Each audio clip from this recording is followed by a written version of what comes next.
Are you going to introduce me? Well, Tim, we're here. Hi. We're here with Tim Lucian Shore. Thank you for coming on the podcast. I think you're Thank you for actually having me. you are the person who's been on the podcast the most. Oh, However, you've only had one episode that's actually been released to the public. Oh, because I go on and it's just such trash that you never put them out. But right? like the one that we were supposed to do mushrooms, and we wound up just sitting there and playing poker. Yeah, they got stuck in the mail. Yeah. And there was another one that I forget. It was like similar that we just never put out. Anyways, welcome. You own Buried Acorn Brewing Company, and you brought some things for us to drink, and we're going to talk about the beer industry. And this is what to me seems like an oxymoron. Okay. Expensive Jack Daniels. Yeah. Yeah. So this Smell is it. Smells good. Jack Daniels 10-year reserve Tennessee whiskey. On the nose, I get corn. I don't remember the last time I've ever smelled Jack Daniels regular, but this reminds me of like a nicer whiskey. Yeah, this is nothing like Jack Daniels, really. Jack Daniels is very, very like distinct, right? Yeah. Are you a whiskey connoisseur? Not at all. Okay. No. I got this bottle by accident. I won it in a raffle. I donated Is it some really money a or nice something. bottle? Yeah, no, it is. Yeah. How long have you had it? A couple months. Oh, okay. You know?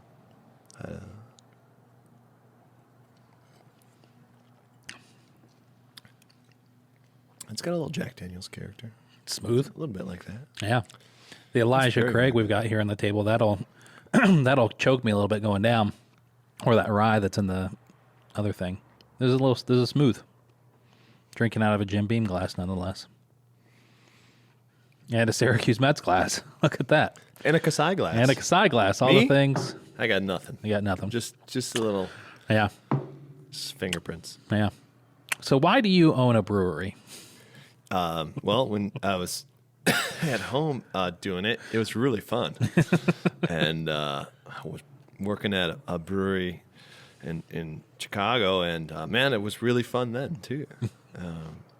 Front of house, just bartending, and Yeah. it was like awesome. I was like, all right, learning a ton from those guys. Is that my phone going off? I just ruined the podcast. No, Okay. It's somebody from work. Anyways, what was I saying? How much you used to love. Oh yeah, it was great. And then working at Brewery was awesome. Owning a business has been a learning curve that I think the only podcast that aired that I've been on,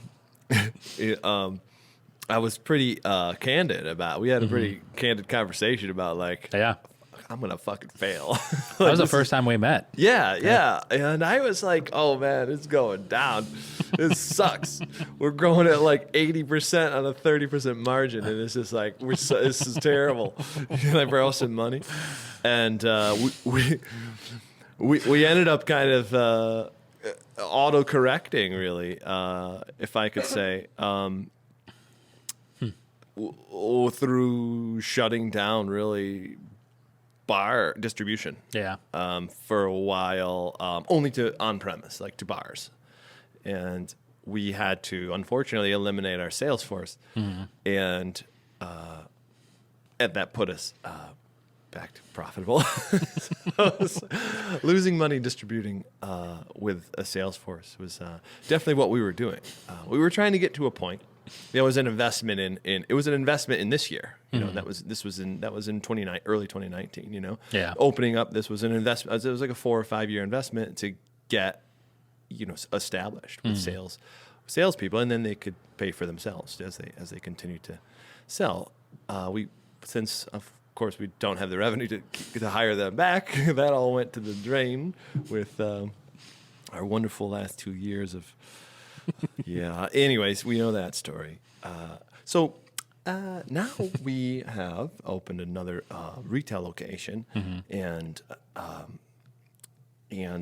we still distribute, and we actually expanded our distribution. We distribute in Illinois and Pennsylvania and New York State, and we're just letting the beer sell itself. And even though it doesn't sell at the velocity that it once did, we do have a larger footprint and service more people, and it does okay. we're selling more than we used to, but we don't have salespeople. It's just growing at a much slower rate, which is so much nicer. You're in Europe too, aren't you? We are exporting, yes. Yeah. We have nothing's left the United States yet, though, but it's scheduled to leave sometime before the end of Q1. Yeah, it should. And it's a small amount of beer, but it's mostly our bottles. Yeah. Yeah. Now, what's Q1? Is that a beer term? No, it's just by the end of the first quarter. Oh, okay. That's a small business term, I think. I'm not much of a small business owner. I own it more, but that's why I brought on my wife, Crystal. Nice. And she's come in to manage me. Yeah. Because I tend to just go off the deep end and spend a week picking kiwi berries when I should just really be making lots more IPA. But I do what I want. Yeah. That is the nicest part about being a business owner, I will say. In the past 4 or 5 months that I've experienced it, it is great to do whatever I want. I don't wake up for the past week and a half. I haven't woken up with an alarm anymore because I don't need to. Not that I sleep in. Neither do I. I don't need to either. Right. But I have children, so they gotta get me up. I have a dog. Would you like me to turn my phone off?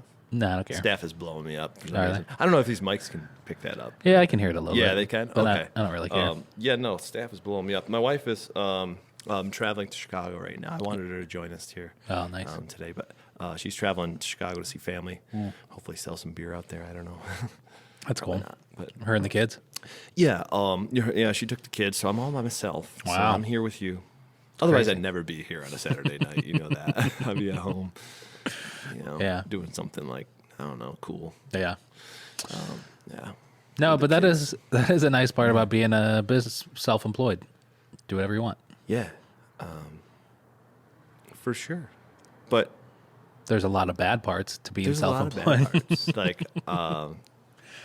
But I quite enjoy it now, which I didn't in 2019. Really? When we spoke. Yeah.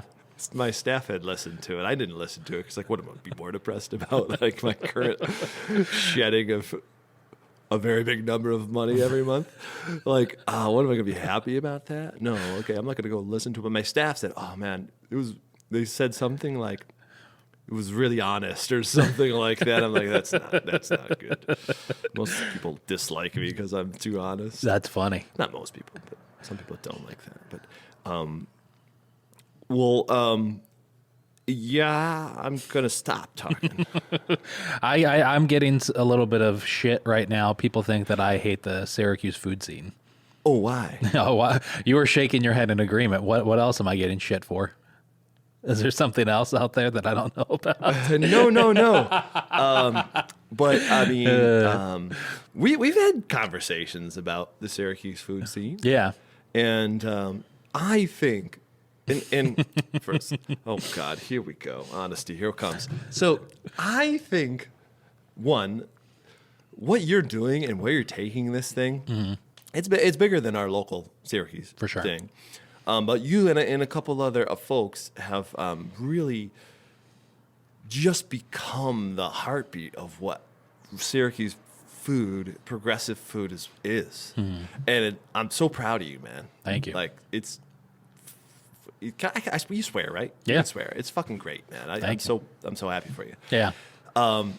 And fuck all those motherfuckers, because one of the things that makes us better is not compliments. Compliments are no good to me. Like if you tell me, "Oh, I really like this beer," or whatever, Yeah.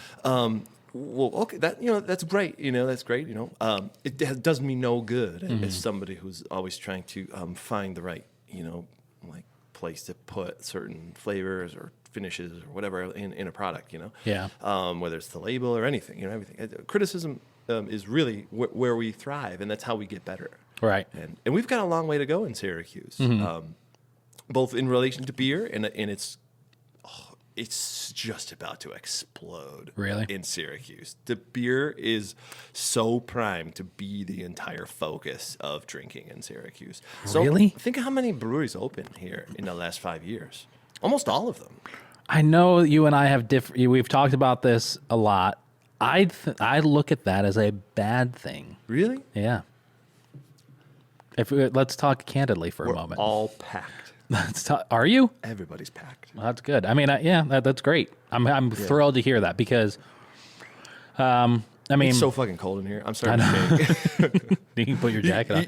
I thought you were going places. You got this place. You don't even have fucking heat. Give me the can. I'm gonna warm my fingers up. I don't own this. I don't own the you. building, unfortunately, or control the heat. No, the flame just went out. Oh, great. Now I'm down to one wick. Oh, they're all gone.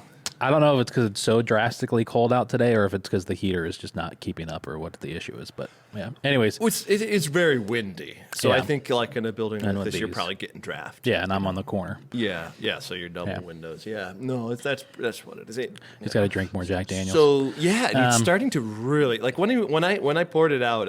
It's a brand new bottle. When I poured it out, I was kind of like getting like, I don't know much about fucking whiskey, man, but I was kind of getting a little bit of like a very solventy presentation that was like gigantic. Like I didn't even have to get it close to me. But now that I've maybe had some, it kind of numbs my senses a little bit. I didn't get that, but you're also far more open to those sorts of things. Well, I was also inhaling like sawdust all morning. I've been doing some stuff. It could be just playing off that a little bit, especially because it's oak and this is Asian oak. I don't know, maybe, but maybe. I was getting solvent mostly, but now it smells mostly like blown out candle. It does a little bit. Weird. Yeah. It's a little perfumey vanilla maybe, or what is it?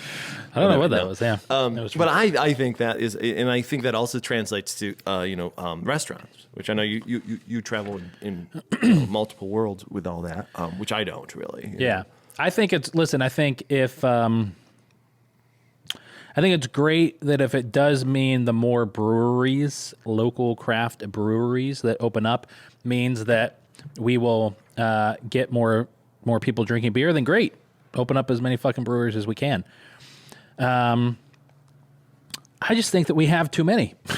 When I was entertaining the idea of opening a brewery in Chicago, I may have told you this story, but I think I told this on a podcast that didn't air because I got too shitty and like, but I tell you what, I took my multivitamin today, so I'm hyper focused.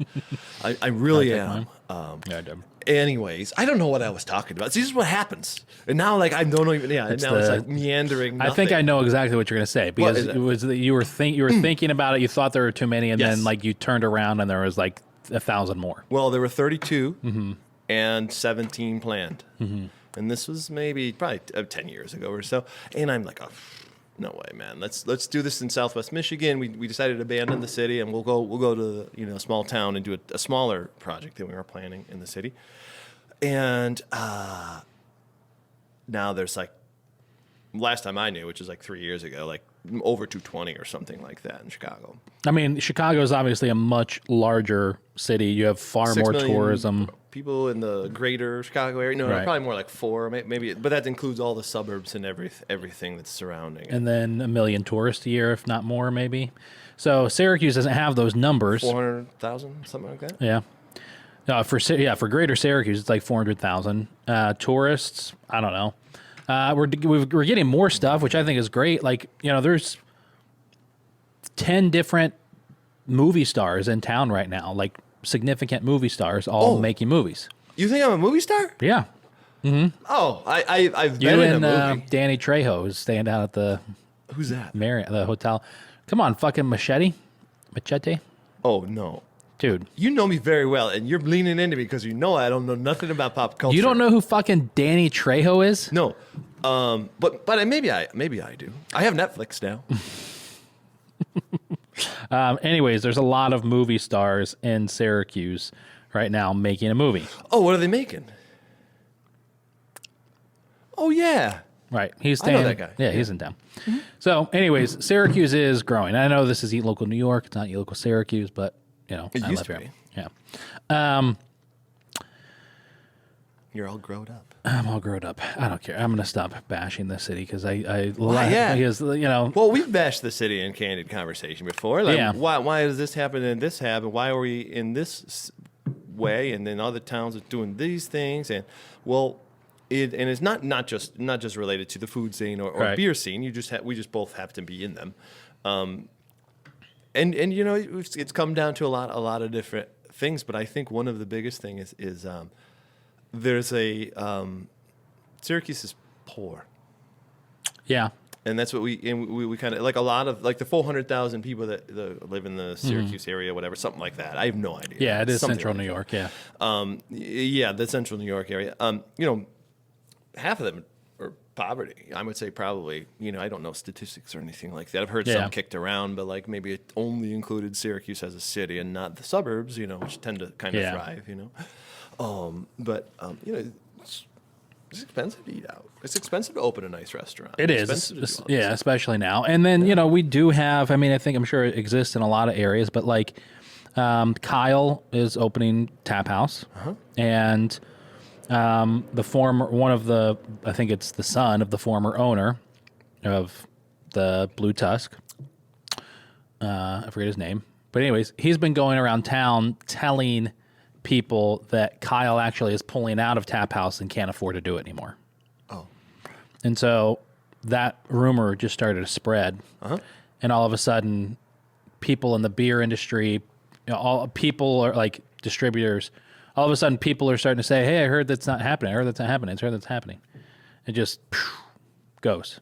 I had like 4 people bring it up to me last week. Kyle's a smart guy. Yeah, I know he is, but It's not. I don't know. I have no idea that about that. But like, Right. what do you mean? Like, why does that happen? Why does it? because I think that we're a small town. I think that we're a small-minded people. We like to kick ourselves. Yeah, Syracuse does. I've always felt that since I was a child. yeah, Even with our very successful basketball program, we're very hard on it. Yeah. Like we're very harsh. Like yeah, as if we have some type of something invested in it. right.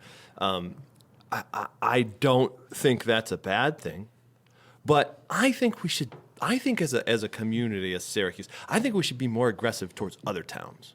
Like stop kicking ourselves publicly, Right. right?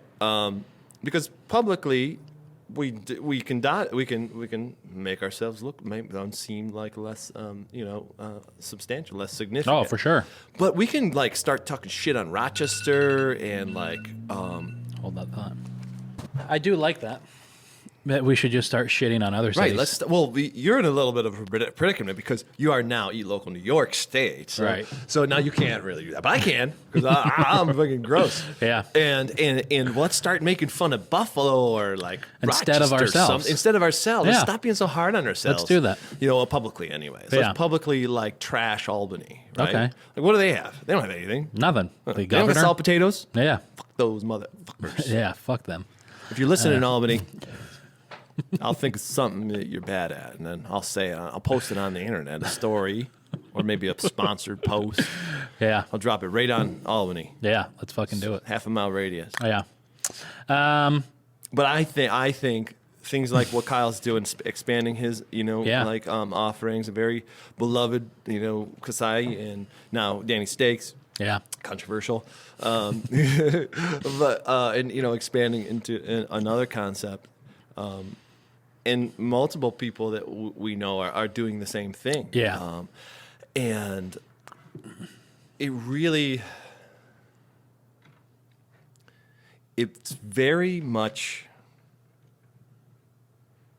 due to the customers, and when we were very lucky and fortunate, and it's hard for me to even talk about this because it's hard for me to have words for this. I'm very serious right now. I'm not going off the rails and going to like go on a tangent and then you have to like erase the whole episode. No, really. It's hard for me to articulate this because it's hard for me to have words for how supportive everybody was the past 2 years, the patrons of ours, right? Some of these very intimate, customer-facing places like Kasai, like breweries, and like people that really have a very close relationship with their consumers. Like my sales in 2020 didn't waver; they were the same. 2021 was much worse. 2021 was kind of a crash. But in 2020, when all that stuff was going down, I delivered beer for 140 days straight, both my 2 children and myself, Saturday and Sunday. And then we also had other people doing it too during the evening after hours. And it's the places that had a very close relationship with this. I can't even talk about it. It's like it gives me goosebumps, like how supportive people were, to the point where like I would not be in business if people weren't like, oh, I can order online, I'll get a delivery. And then like it was really neat too. On a more fun topic, it was really neat to go to people's houses, like your house. I'm like, I've never been to Anthony's house, and I'm like delivering you beer, and like I'm like, this is cool. I'm, like poking my head in your window, and like, this is kind of a bad neighborhood over here. It is a bad neighborhood. You got robbed and shit. I'm like, I robbed a couple of times, yeah. You got chickens over there. We did just put an offer in on a house though yesterday, so hopefully we get it. Hopefully it gets it. You know the housing market is not a very good time to buy, right? We actually offered less than what they had listed it for. Well, look at you. So always be selling or no go. What does that say? I don't know. Always be closing. Always be closing. Yeah. The Gene Gaffrey or whatever. What Gene? Something. Yep. Yeah. I'll slow down. Sorry. This was a house where we went in and it was like, yeah, this isn't worth $200,000, right? And everyone was like, no. So we're not going to offer more. Yeah, you shouldn't. Okay, so we're going to offer 180. 6 months ago when we were looking at houses, it was like you walk in and we'd go look at a house for 200,000, be like, all right, so we're looking like what, 250, 230, 220, like what do we have to go, And it was already an offer in. We got to put an offer now or not. Never. It's kind of a cool house. It's got its downfalls. It's got its cool parts, but well, if you need to refinish hardwood floor, I just finished refinishing some hardwood floor today. Really? So, well, not finished, but sanding it. Oh, that's nice. So if you need any pointers, I've been doing a lot of YouTubing. Yeah, I'll have you and Sean come over and do it for me. Sean ain't gonna do that. That seems like something Sean would be interested in. He's been great though. He's been so great. Yeah. He's like very mechanically inclined. He's been really a great addition to me. Right. I don't have a team anymore, but and he's now my team. Very similar personality. Maybe. I don't know. I think so. He's very mechanically inclined. Super loves beer. Has been doing really, really well. Like, he's starting to pick up on the. Yeah, we're same as 5 gallons at home. It's just 1,200 gallons, same thing. But there's certain ways that it moves throughout the brew house and the packaging and all that other stuff that you don't do at home. Right. Which one day I'll probably learn how to do it, and it will be all right. So let's talk beer distribution. Oh, boy. Yeah. Now, I'm just going to caution you now to let you know that I am going to pull out as many 2 to 3 minute long clips of this podcast as I can because our videos have been blowing up on TikTok lately. Right. Yeah. I know. So exciting. And like you have like 10,000 and whatever. And you probably have more now. And I saw something had like 10,000. And I'm like, holy crap. There's like a coconut in the burp. So I need you to say a lot of controversial things. Oh. So that way I can take the clips out and they make money. Oh.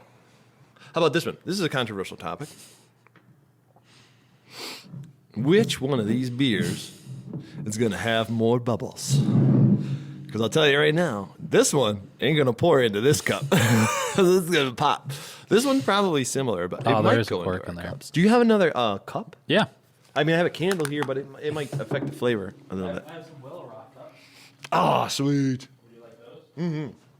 Holy jorts. Holy jorts? Holy jorts. See, I know about that stuff. How about some mugs? Oh, sure. It just has to be a big enough cup. Yeah, that's a big enough cup. Don't you have any Buried Acorn cups? No. You're a loser. I have those at the house. I have my fancy mug club. Hey, you want to see what happens when you put beer in a dirty glass? Yeah, let's find out. Right. What happens? It doesn't bubble?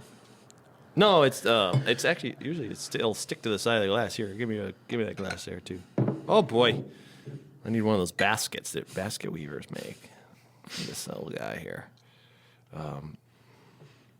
Since you refuse to finish your beer. Oh, so that's what happens when you put it in a dirty glass. Boom! Look at that. Oh, on the camera. Whoop. What? Oh, this kind of didn't happen. Did it? Anyway, what is this? Oh, just I got some beer on the table. Oh, so this is. Well, let's see. Let's pronounce it right. You pronounce it. That's sulfury. Gluten-free. Gluten-free. Jew is till Quinn. That'll do it. Yeah, no, something I had kicking around. Just got bubbles. Like it. To cider? No, it's not a cider. You hate cider. I was going to bring one. I'm like, no, I won't mess with them. The last time we had a cider, Wow. we canceled the episode. No, this is, so Goose is a blend of 1, 2, and 3 year lambic or so, something like that. If I could, so it's a spontaneous fermented beer from Belgium. That's good. Yeah, It kind of reminds me of a cider. lambic ale. It's like That's a what it says on here. cider meets a beer. It is. It does have some cider Yeah. type characteristics. The tartness, which ciders have. Yeah, sear. You could call it a sear. Cider beer. You're an idiot. Yeah. So tell me about these rules that exist for the beer industry, and tell me if they is it just New York State, or are these pretty much all states are so restrictive? Some are harder than others. Pennsylvania seems to me to be navigating a much tougher. Really? Illinois is easy. New York State is kind of challenging compared to Illinois. Can you deliver beer yourself now? So, door to door, Yeah. we cannot. Okay. We can use a third party licensed vendor like UPS can do it. But doesn't that seem dumb to you? Yeah, UPS is dumb. No, I mean the fact that you can't deliver it yourself. Well, it was really great during Right. the time the thing. during COVID thing, Yeah. and we were able to deliver door to door. It was a lot of fun. It was a very challenging way to sell beer, Yeah. as opposed to just people coming to my bar and then giving them a glass of beer. I don't know what the question was. Why are those rules so stupid? Oh, because I don't know. Well, some states you can, like Vermont, you've always been able to. Yeah. New York State is set up that way. Don't know why. Don't know. Why would I know that? They're stupid because they're old. Yeah. You know, because technically we don't sell it on the street. We sell it on our web store online. What my hope is that I hope through this conversation and through your answers and my questions is that the lay person listening to this, the general public, Joe Schmo, understands that there is a game and that it's usually rigged against people like yourself. Is that correct? Not purposely, though. Really? I don't believe so. Not purposely. But it can be used. Like some other suppliers can use the laws that are existing to, Yeah. they're much better at being a beer owner than I am. Brewery owners than I am. Yeah. They're one of the either one of them are two of the largest companies in the world. One of them is probably the largest company in the world. Although there's like an Amazon and a Tesla now that are like pretty big, but Yeah. they're pretty fucking big. Definitely one of the biggest beverage manufacturers, in the world. Coca-Cola. That nice. Anyway, so no, the laws weren't created to undermine my Right. tiny little business. It just happens to be they're just a bit antiquated and need adjustment, but nobody wants to adjust them because there's very powerful people that function within these laws and are very, very successful, and they don't need them to be changed. They don't want them to be changed, because they know how to use them. Yeah. There may be some permanent change in New York State in regards to like direct to customer like stuff, like delivering door to door, or through mailers. We can do that. We might even be able to deliver door to door still, but that's a temporary privilege. We don't do it. Because we're packed. Like we don't have to. We do ship though through UPS to like 14 states or so. And that's pretty much it. But you need a special additional license to be able to ship in New York State to New York State people. Okay. And not every state you do. Yeah. I'd say don't really know too much more about it. It's not really a huge part of our business. Yeah. We do a lot of merchandise sales Do you? all over the country. Doing it's kind of like the online store is really kind of picked up with merch sales. Really? Yeah. People aren't really too keen on ordering. I mean, the average person, let's say, is not too keen on ordering a 4-pack and then paying $12 to ship a Yeah. 4-pack that costs $14. Right. Or even, well, even if you were to buy half a case, it's still like, whatever, it's $22. So it gets a little better if you buy more, because, but it's very expensive to ship beer because it's heavy. Yeah.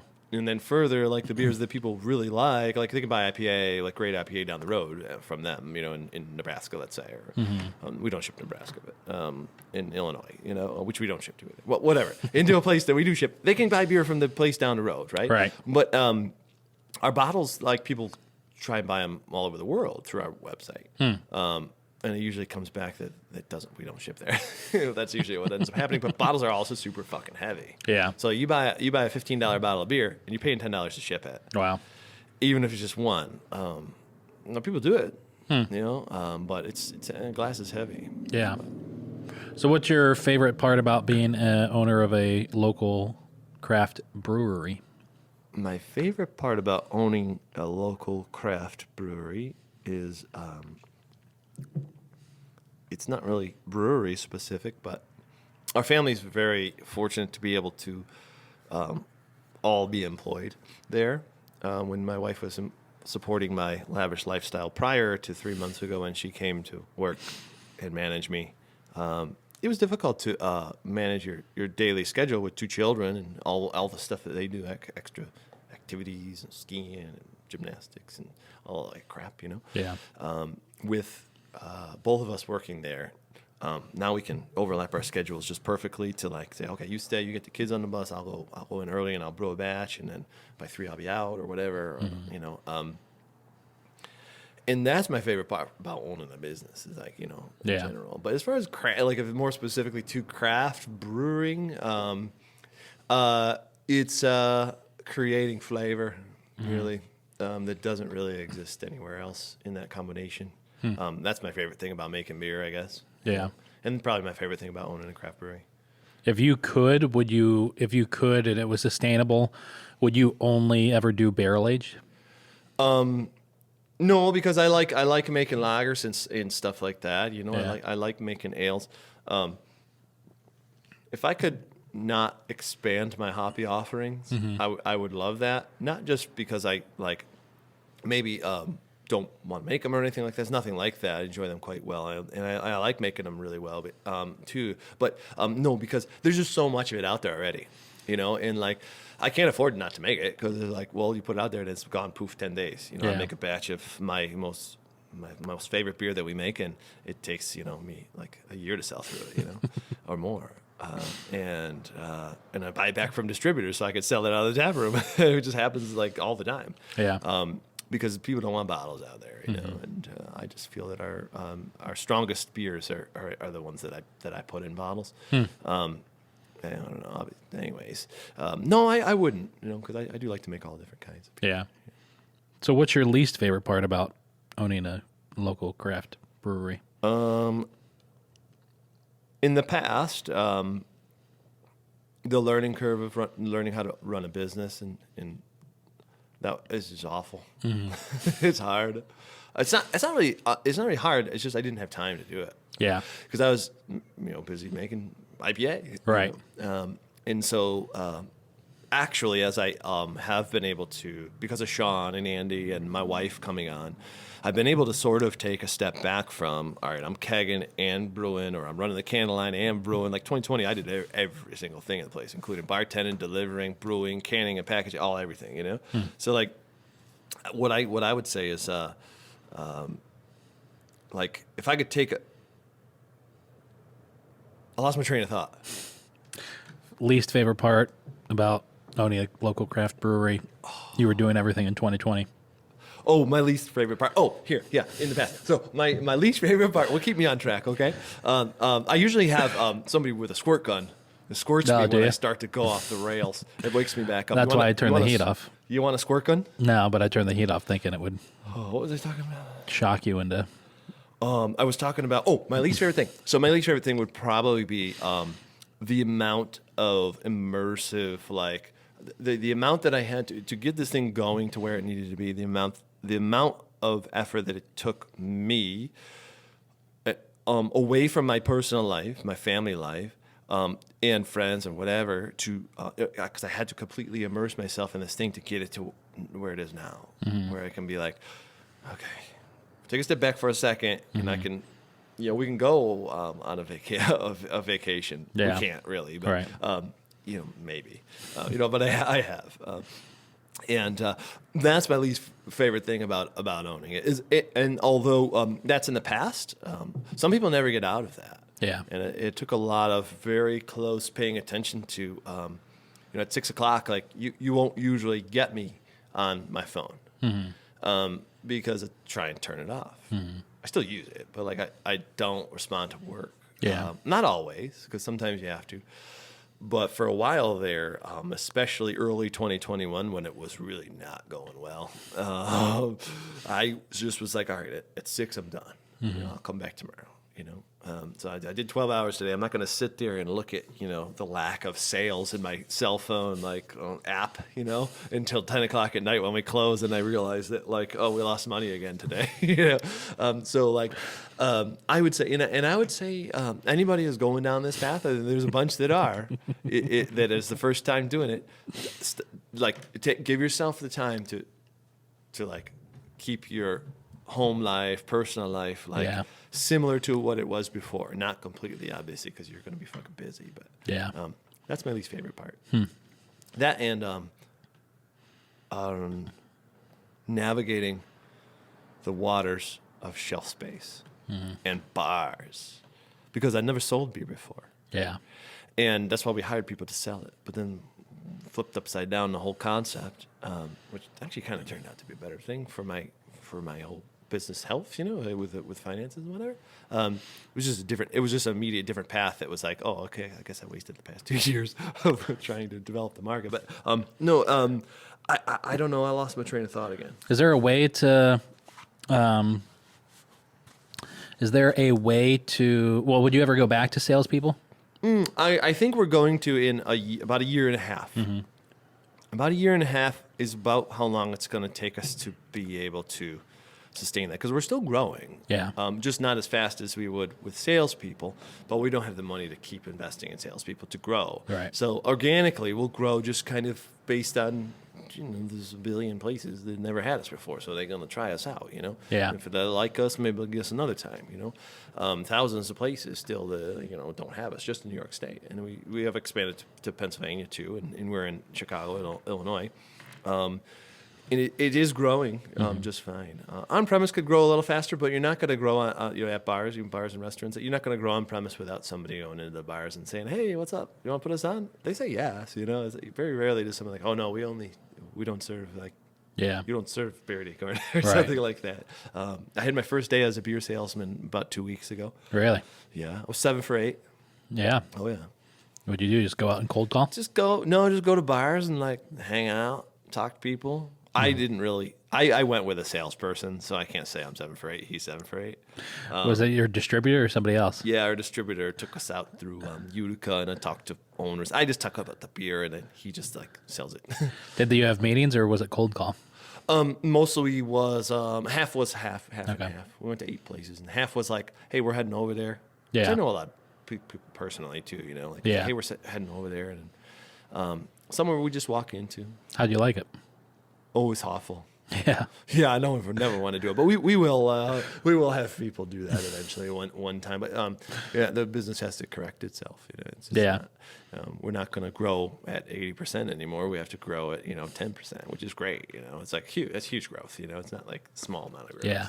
It just kind of does it by itself. So probably smarter to do it that way. Yeah. And a salesperson would probably just kind of maintain the market at that point when it gets to that point. And if it doesn't grow any more than it is right now, it's also fine. Yeah. I don't really care. Right. I don't have to grow anymore. Our operation is good. Yeah. I like getting people my beer. It's exciting for me. I love people getting my beer and trying it. Yeah. Especially the export thing. Yeah. That's really exciting for me because I think some of our beers have a fan base that is kind of sparse. It's not you don't go into every shop and see our bottles. Yeah. You can go into pretty much every shop and they've got a pack of Hot Whip, our IPA, but they're not going to have our some of our more unique offerings. Even though I have a ton of it, it doesn't make it into those shops. One place that it did do really well before everything kind of got flipped on its head 2 years ago was it did like our mixed ferment beers and our barrel aged stuff did really well on premise. Yeah. Because people like to have a unique draft on, or they like to have a couple of bottles for the person that comes in that wants that, Most everybody still drinks IPA and lager and, those beers, But those did okay, and those will come back this year. But my wife's starting to kind of do a little bit of that, like, hey, we also have these. Some bars are like, they'll take Hot Whip, they'll take Stash Hero, then they'll take whatever next IPA we have, whatever that we get distributed. And then they're like, well, then they're not going to go back to the first. Everybody wants a new beer every day, so every week, So offering some of those they do pretty well on draft, like some of the more unique stuff. Yeah. Yeah. I think I'd like to be a beer salesman. Yeah, you'd be great at it. Yeah. Yeah. Well, you look the part. Yeah. And you know a million people. Right. And that's all there is. Yeah. You gotta look good, and you gotta know people. I mean, look at me. I mean, who looks better than I do? Yeah. I think it'd be fun. I mean, what's not to like about being an alcoholic all day and talking about beer? Yeah, right? That's all you really do. There's some people that go down a dark path. Yeah. It's. You start drinking, and then people show up and ask you about beer, right? Isn't that how it works? That's how they think. That's how people think that like my life is. Yeah. They come in, or like salespeople, they're the fucking greatest. Yeah. And like if you a gasket salesperson comes by, and like so, can you imagine like if you're a sales guy, right? And you just walk into a place, and just walk right on their production floor. Like Anoplate's our neighbor, so like I ask sometimes chemical guys, would you just go out into Anoplate's floor and talk to their operator? Get the fuck out of here. I'm not mean to people. I don't say that, right. But I want to say that. Like, what? Imagine if someone come in here and it just walks in here in the middle of the fucking thing you're working, and they're like, oh, I think you need better pop filters here. Like I have pop filters for sale. Like, get the fuck out of here. They would never do that. Right. They do it at breweries. Breweries are very customer facing, open door kind of a concept. Restaurants get the same thing. Yeah. The salesmen will come in and they'll go right to the guy on the line. Right. And like talk about shrimp. Yeah. Like, get the fuck out of here, man. This guy, he's just trying to make some omelets or whatever time of day it is. Whatever. Yeah. Whatever. So. I would actually hate to be a food salesman or something. I can't think of anything worse than having to go out and cold call. Because I've never met a restaurant owner who is excited to see a salesman. Never in my life. They do. Before being a brewery owner, I worked in restaurants a lot, in the front of house, and they do like to see beer salesmen, especially craft beer salesmen. They don't like to see the Miller guy. Yeah, like unless they're doing that $600 spend where they just swipe their card and walk away, but which just happens. Yeah,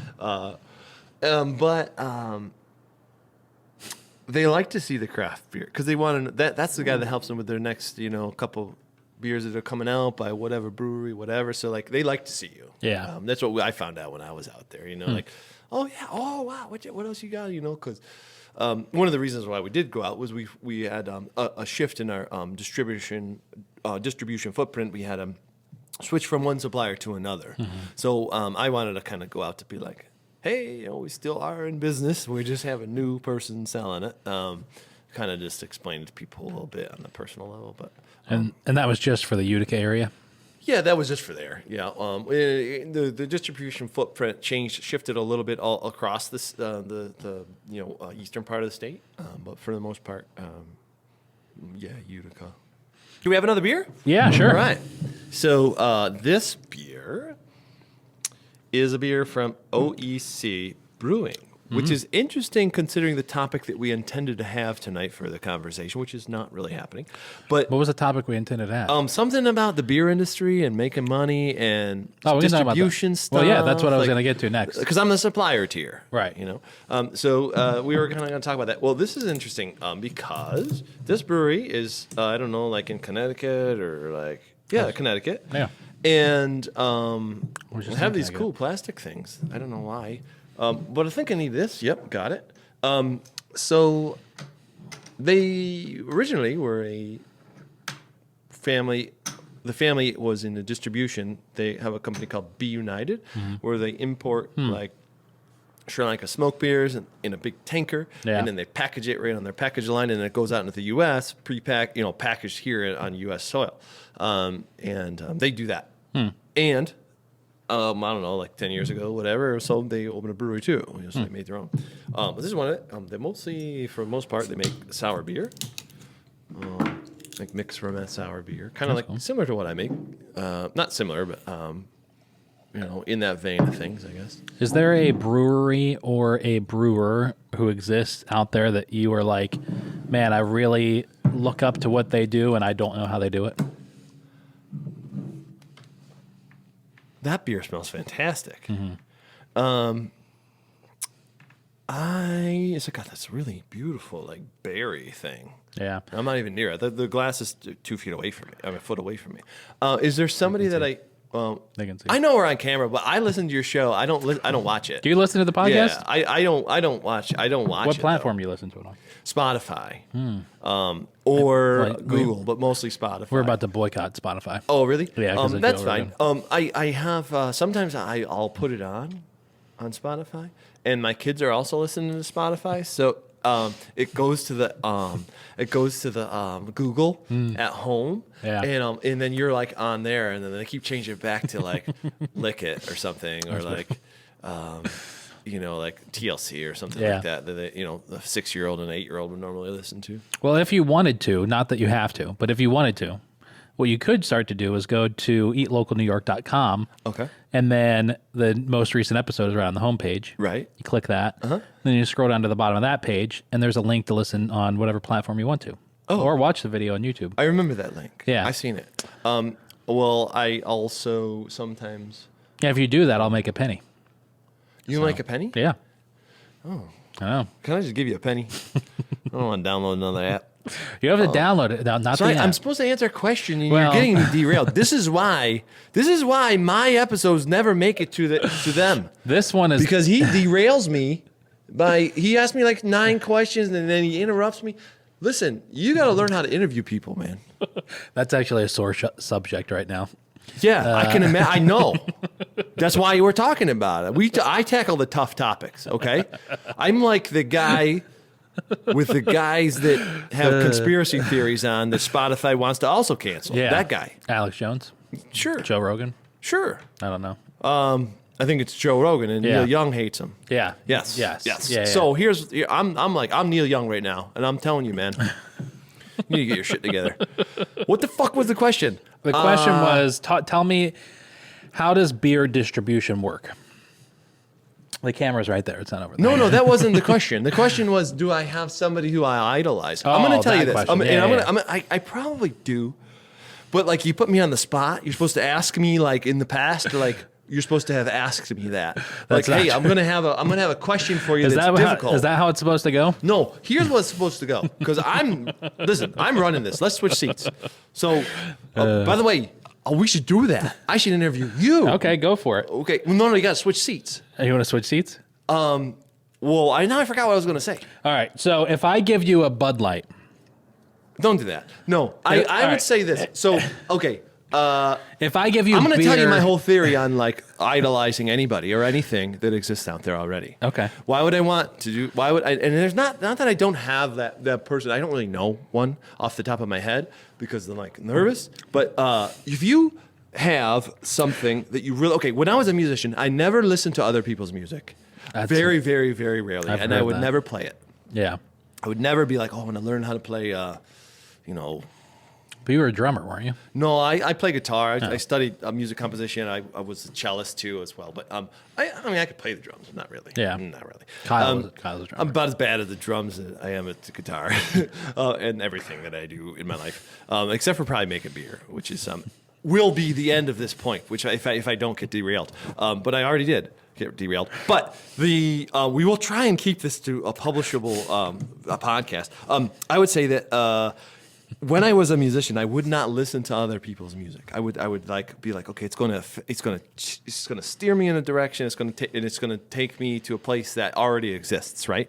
Because like I said earlier, one of my most the thing I like the most about when I was a musician and now is when you create something, and you're like that's never happened before. right? Those flavor combinations are only in this beer. They don't exist in another beer. Now, I make beer that has flavor combinations that are in a book that says, this beer is supposed to taste like this. It's Pilsner. Now, I do it a little bit differently often, but for the most part, I'm trying to hit something that tastes that already exists. But there are most of the beers that I make, I try and just make a new underlayment of flavor. So I don't think that it's important. I don't think it's a good thing to idolize somebody, because if you want to have a creative, a completely creative like outlay of something, you're going to be influenced by whatever someone else says or does or whatever, you know. Now, so that's kind of like how I've always thought about things. Like, I don't want to talk to anybody because I'm going to talk like them. You know, I'm gonna sound like them when I start to talk. Because if I read a book, I'm going to be like thinking like that author, right? Now, it's not to say I don't have things in my life that I indulge in. Like I said, I have Netflix. Yeah. So. No, I don't really. But I mean, there are some people that I'm just like, okay, well, this person is like this iconic person in this industry, and oftentimes they're very well liked, and they're very presentable person. It's like, you know, like totally spot on, like beer icon, right? Like I don't know, like Vinny Chilurzo or like Rob Todd or like those guys, or like Sam Calagione, you know, super like. Yeah, you know, everybody likes that guy, right? So there's those guys, you know. I obviously would, but I don't listen. I don't know. I'm not really, no. But and then there was another question, but and I forgot what I was saying. Well, about because you asked another question that I was going to try and answer too. If I gave you in Willow Rock and Middle Ages all the same recipe card for a Pilsner, yeah, and the same ingredients, but you were brewing it in your environment in your tanks, totally different beer, right? So. I don't know. I've always taken, there is an Ecclesiastes scripture that says something to the effect of there's nothing new under heaven, right? Everything is already happened. Like, if I have an idea today, someone else throughout human history has already had that same fucking idea. B.B. King said the same thing. Who? B.B. King said the same thing. Same thing. Sorry, I'll try not to mumble. I don't think that I could come up with an original idea. Ever. I don't think you could either. I think someone... And maybe it wasn't like, maybe someone else had the same idea and they didn't do anything with it. Maybe someone else had the same idea and did something with it, but it wasn't popular. But I don't think that there is an original idea out there. Except for all this woke shit. That's original. You're going to cut that out, right? No. Oh, you're going to get canceled. I don't think there's many woke people in Syracuse. No, not really. Yeah. No, we will be in like 4 years. There's people who like to pretend they are, but they're not. No, 4 years from now, we'll be woken. I don't think we will. We will awake. You don't think so? No. I think that more and more I hear in like TV shows, interviews, podcasts, stuff like that, I hear more mainstream celebrities, people like that are talking about how ridiculous woke and cancel culture are. And so I think that in a couple years we will divert back. You know, listen, one thing that I was listening to today on a podcast, and they were talking about all the fights. You got to stop listening to podcasts. They were talking about all the fights that have been breaking out on airplanes over the past 2 years. Oh. And I didn't know that was a thing. It is. I would have gotten a fight the last time we flew to Chicago together. I'll fight some motherfuckers. We almost did, but then we got first class. Yeah, we got upgraded. Yeah. Is that, and not to make this political, but everything is political. They've said that for the last the interviewer's point was, for the last 2 years, we have been, the general public, the human population, has been getting restrictions imposed on them. You have to wear a mask. You have to stand 6 feet apart. You can't do this. You can't do that. And that has just naturally brought tension out in people where they are wanting to fight more. And not fight more, but it's just like, it's created this angst within everybody that's one reason why we're seeing people attack each other so frequently. And that's why I think cancel culture and the woke mob you bringing this has up? I think, and that's why I think that it has gone to such prominence over the last 2 years, and why it will settle down over the next 4 years, because maybe in 4 years, COVID will be done, or at least the restrictions as we know them today will be done, like the seasonal lockdowns will be done. I think so, yeah. If that's the case, I think that people will like walk outside and see a fucking rainbow and, you know, want to go kayaking and, you know, come buy beer and go to the park.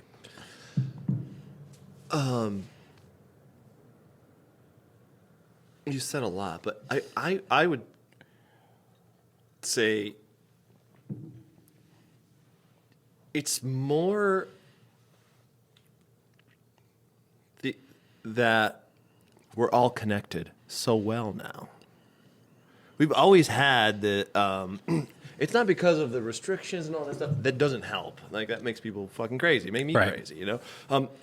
I think the contrast of our society is something that we've not embraced. Mm-hmm. We've definitely pushed it and forgot that the other person exists, right? Mm-hmm. The other person is, and someone that, meaning the person that disagrees with me. Well, if you look at the past 6-7 years, where we are so well connected, right? And really, it goes back like 12 years. It goes back to the Arab nations that were having their revolution that was really fueled by connectivity through their cell phones and Twitter, or however they did it. I don't know. Whatever was the platform, right, in that country. The Arab Spring is something they call it. You know, that when that was going on, it was like an uprising because people were so well connected, they were able to communicate and organize, whatever. Well, I think that this woke stuff, as you were kind of like referring to it as, it's always been there. Like, there's always been people that had that opinion. There's always been people that are like us. They're like, just stay the fuck away from me. I don't care. You know, I love the people I love, and they're in my circle of people, and I meet sometimes new people, and sometimes I don't, or whatever. But then there's always there's the extreme on the other ends, which are the loudest and also the smallest. Yeah. But I say this to people and they freak out, and I may have said this to you, and I think you're pushing me because you do actually know how to interview people. I think you're pushing me because you know me personally, and you know that I would say Donald Trump will go down as one of the most important presidents in the history of this country. Not because he's good, he fucking sucked, right?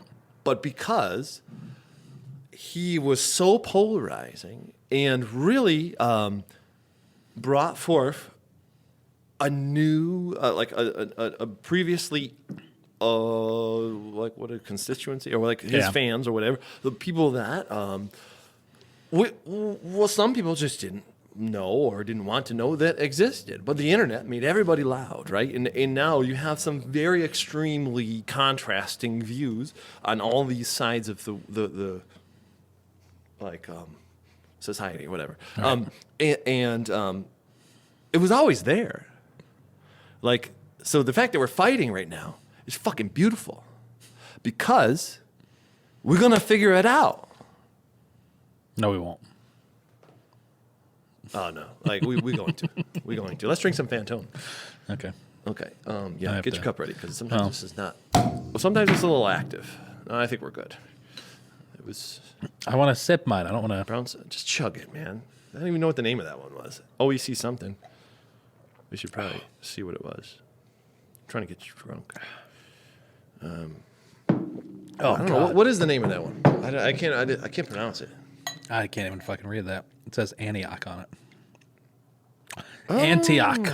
Like Illinois? With like a church. All that. The church at Antioch. So this is one of my favorite breweries. Why are you filling mine up? It just poured better. Yeah. This little can cup didn't pour very good. Fucking 1911. Anyway, and when you first pour, it kind of glugs a little bit, you know. Yeah. So like it kind of like poured a lot ahead. I don't know how we got on cancel culture and all that stuff, but yeah, let's get off that topic. I will say that back to Donald Trump.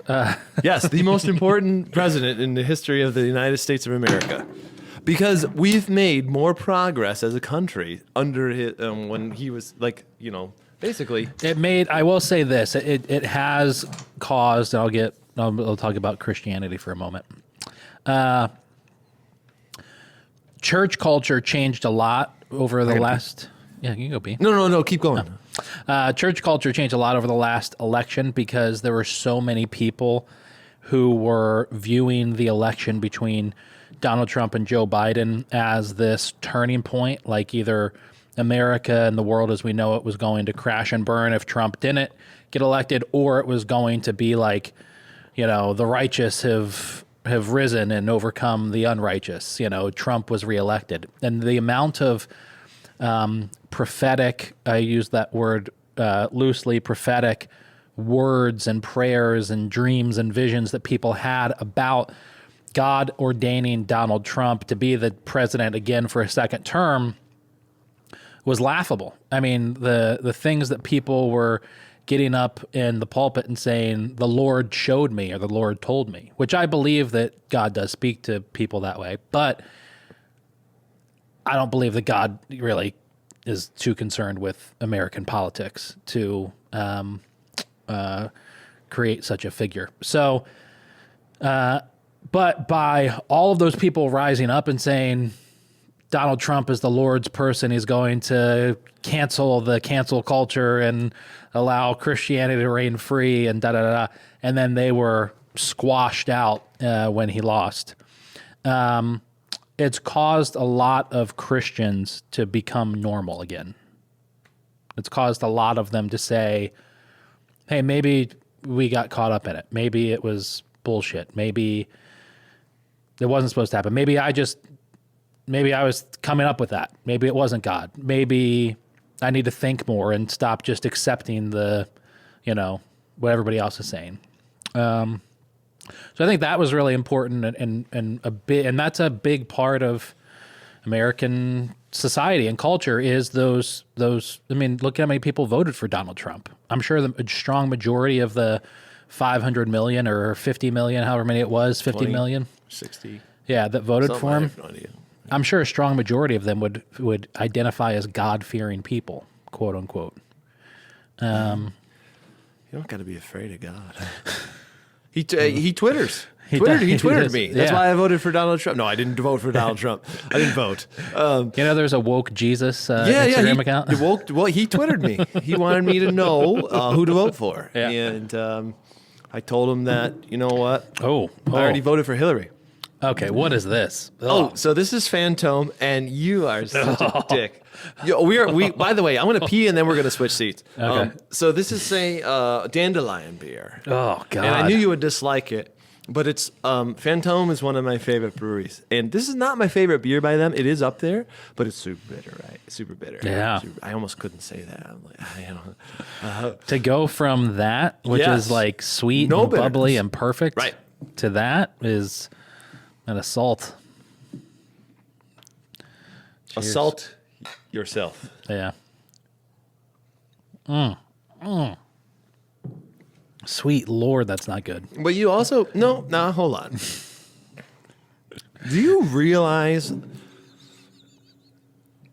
how intense this is? That's extremely extreme. That's an extreme beer. What is your favorite food dish that's like a real intense, super rich, something like duck or like a lamb, something like this, right? My favorite? Yeah, what's like a really intense favorite dish of yours?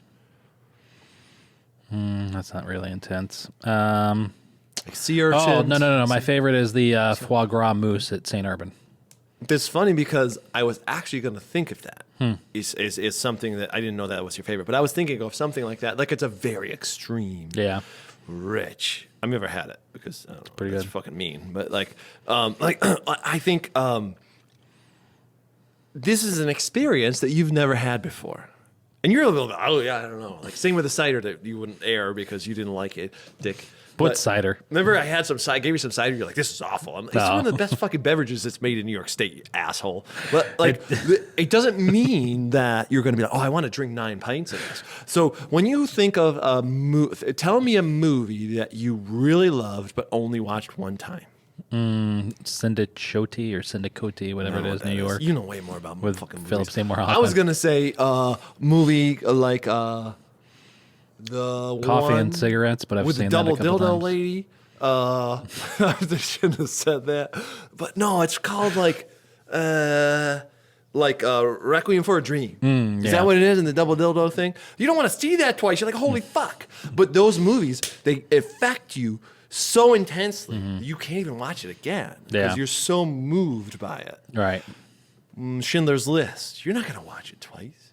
You are fucking ruined. You feel just like it just like moves you so much that you don't want to watch it again, too. But two... Is that what this is?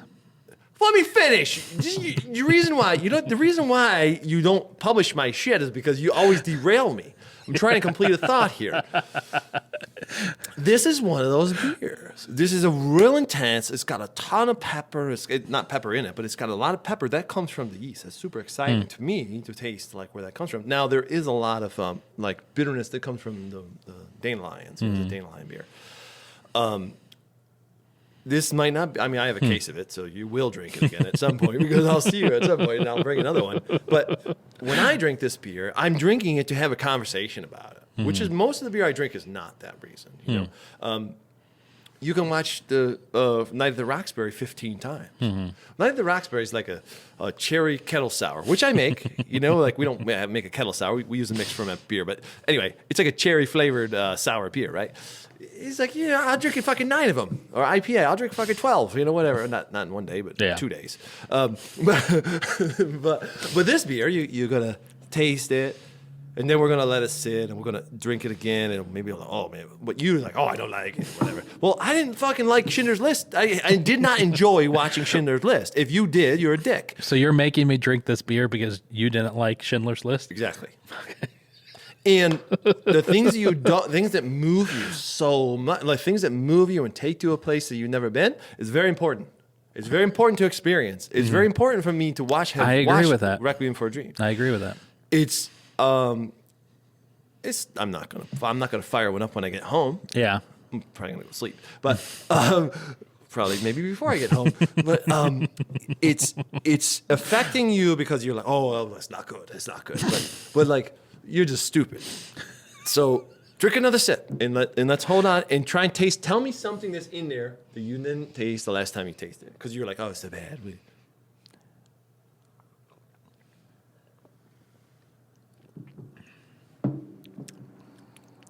I've had this beer probably 20 times, and every time I have it, I'm like, oh. It's like that. It's like this. It's like this. It's a little different experience almost. Yeah. It tastes like if someone took a really great loaf of bread and soaked that in a like Bach style beer to me, like a really yeasty beer, malty beer. It's got a malty thing. Yeah. And then submerge that into a metal kettle. Like, so it took the brewed beer, put the bread in there, and then yeah.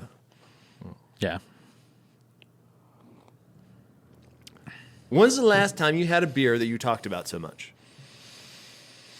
Zombie Dust. Might have been. Yeah, but that was a month and a half ago, right? Or 2 months ago. Yeah, but I still drink it because Kasai has it on tap. And you'll have that beer is one of my favorite beers of all time. Dust for life. I lust for dust. If you take that beer. It's got 9 or so things that you can taste. This beer has like 90, man. Yeah. And you don't get them every time. Every time you taste, it's a little different. You have one bottle at 6 months or 12 months or 14 months, something. I know. I will say when like last year when I started the Cicerone whatever thing. You did that? You're so stupid. I started. I did it for like... Way to dull your creativity is to put yourself in a fucking box. Like, okay, well, let me taste beers that taste like that's in this little teeny tiny square, or maybe even a cube. Like, I'm gonna take a beer and I'm gonna make it exactly the way that this fucking says I'm supposed to make it. Some fucking 13 writers in the Midwest are like, oh, let's make it guidelines to make a beer about. Now, I mean, I'm a very big fan of Ray Daniels and what he's ever done. Like. For beer, the Cicerone program is also a very valid thing. But for somebody... What I was going to say... Don't... Stop taking that shit. I did it again. I did it for about a week or two, and then... Whatever.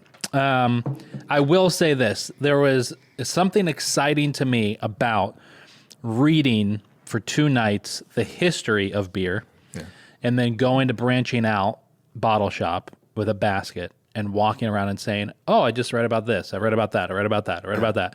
And then going home and with the history of that, drinking that beer and saying, like, having this really kind of deep connection to that style, you know. And then, I mean, when I was up, you know, then like I went up to Willow Rock because I had just started working with them at the time. And so I grabbed like their 99 Problems But a Bach Ain't One, and I drank that and I was like, oh, I was just reading about this style of beer. Yeah, it was great. This is really exciting. Why don't you go pee and then we'll come back. And, You can tell, right? Yeah. I'm like, oh. We'll switch seats when I come back. Okay. It is fun. I am very excited to be interviewing. My guest is Anthony Tringali. How do you say your last name? Tringali. My wife and I were kicking it around back and forth. Like, how do you say this guy's name? Oh, no, for like 4 years, and I don't know how to fucking pronounce hilarious. it. Anyway, so my guest is Anthony Tringali.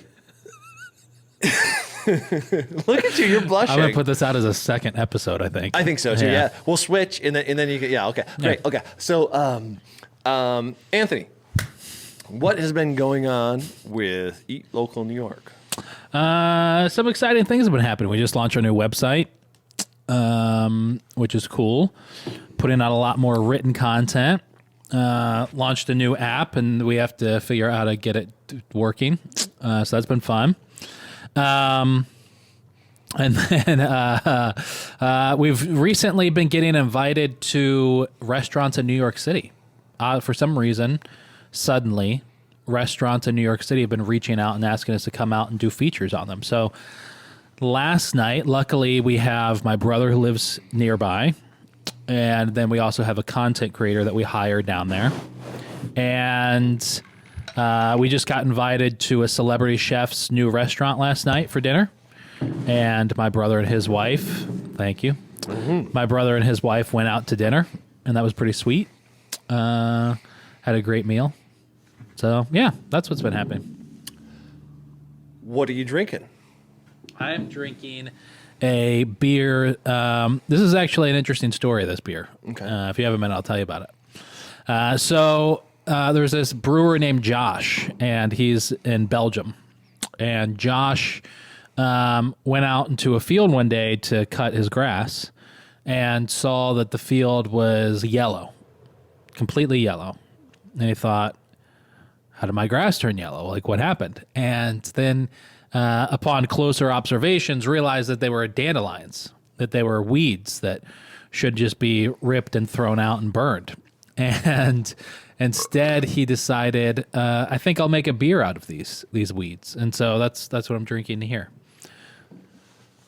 Do you find it strange that people kill the yellow flowers in their yards only to plant yellow Home Depot flowers closer to their house?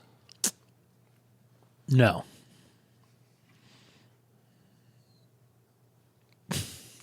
No, I don't. Do you have anything else to say about that topic? Because I find it, not that this interview is about me, but just to kind of interject here, I want to take over the conversation. Actually, am I in the camera? No, you're in that one. Well, because my opinion is this. Well, why don't you just take the yellow flowers that are in your yard and dig them up and put them next to your house? I don't know. Well, me neither. But it's not too easy being the interviewer, is it? No. So if but in the interviewer, I can wear my coat. You can do that, yeah. So okay, I got to figure out another question to ask you. I spit on your mic. Sorry. This is a very dull podcast so Come far. on, no, it's good. I mean, you're doing great. You're doing the great. The Belgium thing, like it's Italian, it's like international. Yeah. Can you like cut out when I get to this point where I don't know what to ask, and then just like fast forward 30 seconds? No, maybe. Okay. So pause. Let me think of something to ask you. What's the best restaurant in Syracuse? Oh, Amano. Unfortunately, I shouldn't say unfortunately. I say unfortunately because I don't want to choose one. But right, yeah. That's why I asked. It's a tough question because you work with a lot of restaurants. You're close. You know, you rub elbows. But amongst like the best of the best, I only work with really 3. Well, there's only 4 that I would say are the best of the best. But What 4 restaurants? If you were to go to 4 places this week, yeah. what 4 places would you go to? Budget outside. Well, if I was going to go to 4 places this week, it wouldn't be the best 4. Oh, If I was going to go to, so I would say the highest quality restaurant and most exquisite experience and creativity in terms of, you know, is St. Urban, bar none. I mean, nobody else can hold a candle to what they're doing on that level currently in Syracuse. But my favorite restaurant is Amano, because Amano mixes that, does like this really great balance of superb hospitality, exquisite food, and creativity. So I've never been there and not felt like I'm the most important customer that they have that night. that's special. Yeah. The food that they produce it's strenuous on them. And somehow Alex and Noah and Lauren are producing this exceptional world-class made from scratch food without having a staff that they should. You know, like Lauren mentioned in her podcast, because, you know, they come from fine dining in Philly. And I asked Lauren, what's the difference between Philadelphia and Syracuse food scene? And she said one of the biggest differences is in Philadelphia, you have 5 people all waiting for you to fuck up so they can take your job. You don't have that in Syracuse.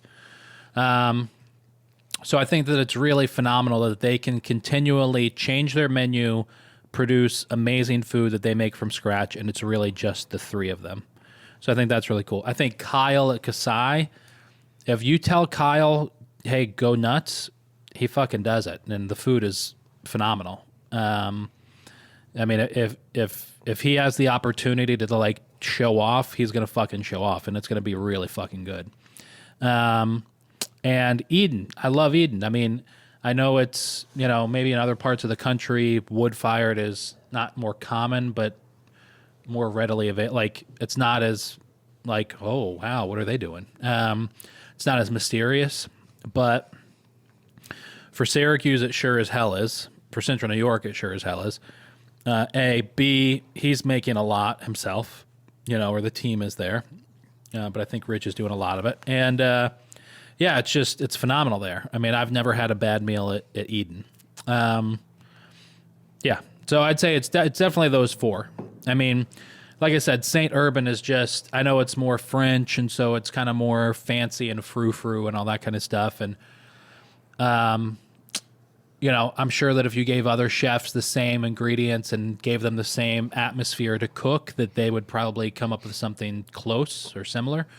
But yeah, I mean, St. Urban is definitely the fanciest, nicest, but the best restaurant is Amano.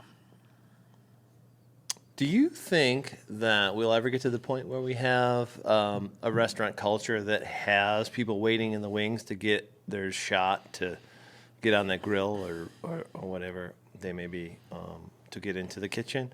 Like you were saying about, you know, Yeah. Philadelphia. For a resident of the area, I hope so.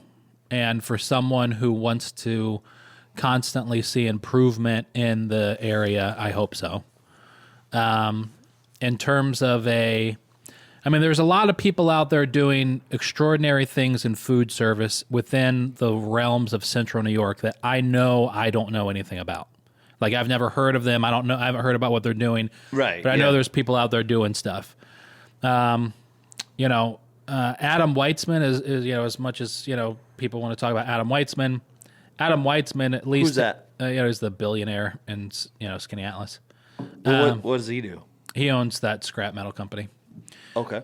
But he constantly invests in or buys restaurants. Mm-hmm. And does he want to buy a brewery? I don't know, maybe. Mm-hmm. Call him. But, you know, when I interviewed him and I asked him, like, you've brought in all this world-class talent into Skinny Atlas, into your restaurants. And he's just like, yeah, I'm just trying to hire, he's like, either somebody else is doing it who I've invested in, or I just want to hire the best people to bring them in. And he takes no credit for it, I guess, as he shouldn't. But so there are like some really great, exceptionally talented people that have been in the area, and talented people like, I'll go back to Kyle for a second. I mean, Kyle's extremely talented. Jesse is extremely talented at Kasai and Danny's. If you put them in a fine dining situation and said like, hey, listen, here's your fine dining restaurant and you can't move. You have to cook fine dining. Could they produce some of the best quality food in Syracuse? Yeah, I think they could. And not that Kasai isn't like this exceptionally quality food, but I think that you're always going to have the top tier talent that's looking to go into the crazy exceptional route than you're going to get top talent that's going to say, I want to go work at a ramen shop, or I want to go work at this Italian place. I don't know if that makes sense. No, it does. And I would say, from somebody who came up in a restaurant industry in a big city, Chicago, I would say Chicago's exciting. Philly's exciting. Mm-hmm. Syracuse isn't super exciting. And really, like, the guys waiting in the wings are going to be young. Yeah. They're going to want to have a good time. They're going to, and you can have a good time in Syracuse. Yeah. But I think, this town only has so much to offer a young 20 to 30-year-old kid. Yeah. Further than that, I wanted to ask another question. How am I doing? Good. Okay. Really well. Do you think that there's room for another St. Urban in this town? In Syracuse proper? I don't mean St. Urban second location. Right. Another really in downtown Syracuse? coursed out. I think there is. I think it probably shouldn't be. Yes, there's definitely room for it in the coursed out thing. I think so too. The challenge with it is Deefy was here before St. Urban, and Deefy was, without question, bar none, my favorite restaurant. Yes. To think that you could go in there and say, I want 5 courses of whatever, and then those 2 chefs would go look at their list of ingredients and come up with a random 5-course.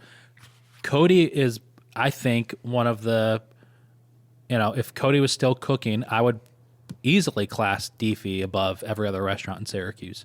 In terms of, to answer your specific question, multi-course, yes, there is. I'd say there's room for like one more, and then if you add in one more high-end like multi-course restaurant, pretty soon after that, if you added in supporting businesses like a high-end just wine bar, like maybe an upscale brewery not an upscale brewery, but something like an upscale drink place that's not a fucking club and isn't gimmicky.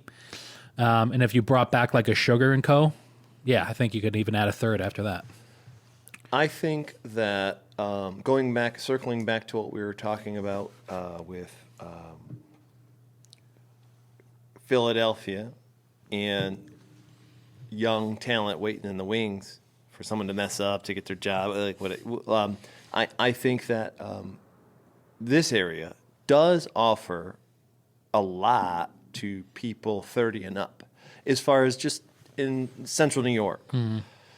You take your kids swimming in the summer. You take your kids skiing in the winter. There's so much great stuff that is like really family centric, which I think probably, kids in their 20s, they're not interested in that. I was 20, I was traveling the country because Syracuse sucked. Yeah. Like now I'm like, wow, my kids can go with this one. They got dance class. They got ski slopes. They got ice fishing. They got everything in the summer slope, going on the boat or whatever, you know, everything, you know. Right. And then even if you really want to, you can go in the indoor water parks in the winter. There's like family centric stuff. It's like, you know, someone who's matured out of the getting their, you know, their feet wet in the restaurant industry.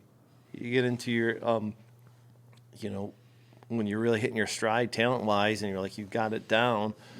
And you're also probably maybe also a little older. You're going to have kids and a family and all that. Yeah. I think it's a great location for something like. Well, I mean, they keep pointing them up at St. Urban Park too, like another really fancy spot. These places get a lot of support. They do. If I think of like the places, if I think of what Syracuse needs most in the restaurant scene, it's not another St. Urban. It's not another fine dining restaurant. I mean, would I love to see that as a consumer? Yes, I would. Do we need that? No. What we need is more places that are willing to. We need more people. We need more restaurant owners, brewery owners, whatever, who are just creative and extremely passionate about it. Because that's one thing that we lack a lot of in Syracuse in the food scene is creativity. I am a negative person and I'm a very critical person. And so that's, so I usually focus on the critical aspects of things. But I've often said this about the music and art scene from my perspective in Syracuse, and that is I can picture myself as a teenager listening to a Dashboard Confessional album and then going to pick up my acoustic guitar and finding the chords to that song and trying to replay it, and it sounded like shit.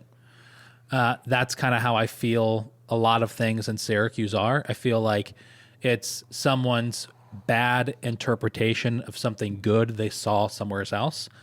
And I think a lot of that is our food scene as well. I mean, I'm opening up this restaurant and it's exciting. I don't know dick about. You opening a restaurant? Yeah. Tell me. Oh shit! Tell me about it. So I'm gonna mess up your Roku.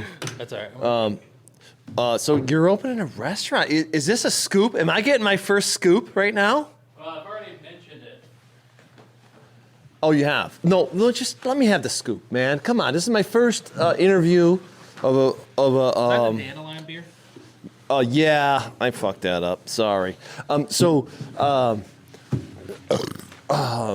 So we're good, man. We're good. It's clean. It's clean. Yeah. So on the floor. I'm scooping. So tell me about this. Like I'm getting a scoop right now, and I want to know what the scoop is. I'm actually not going to tell the details because I don't know when this is coming out. Oh, okay. No, that's fine. But I will say, opening up this concept. What, any more? Yeah. Let's do some beers. Oh, beers. Why don't we just do this? Because you ain't gonna drink it anyway. Yeah, thank you. There you go. Or I could do this, so it's not so gross. Oh yeah, you just do it out of the can. It comes in its own cup. You're supposed to, right? Yeah, comes in its own cup. All right. Getting ready for this restaurant. Yes. I've had the idea for a while, but now going through menu development and thinking about, okay, how are we going to serve this beer? How are we going to serve this food? How's the customer experience going to be? What are we going to do interesting? Like, what can I do at this restaurant that's going to be more unique than anyone else in the area? I've had 6 years of doing marketing for restaurants, and I've had 6 years of intimately knowing the operations of restaurant owners in the area and thinking to myself, I would do that differently. I would do that differently. I would do that differently. I would do that differently. And also saying, okay, that's good. Like seeing the good and the bad. So this is going to be an opportunity for me to say, okay, here's what I think the best restaurant in this style of food should be doing. Now, hopefully I can do it. I mean, I've got, partners with the thing. So, but, so it's not all just going to be like my perfect ideas, and I probably don't have the most perfect idea for everything when it comes to it. But having said that, I forget what my point was. But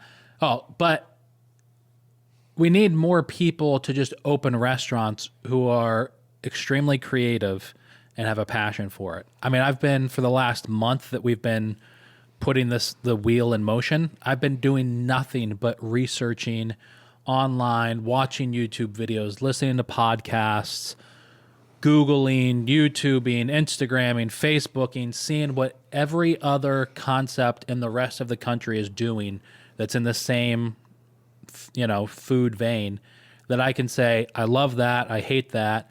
I've also, in the past 2 weeks, I've consumed 20 of the item that I'm going to be selling from local restaurants to see how they do it.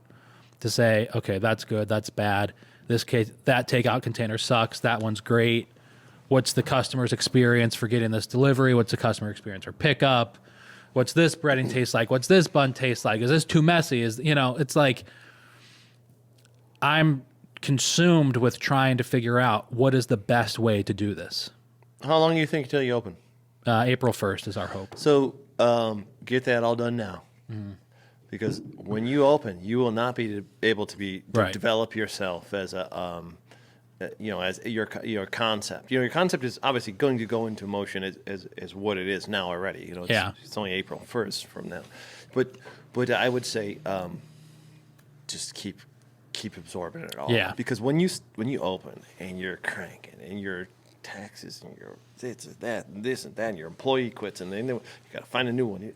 You will not have a chance to further your understanding of what your intent, what you're doing. It's very, very difficult to continue to develop. And I really probably only, personally, in my business, only in the past few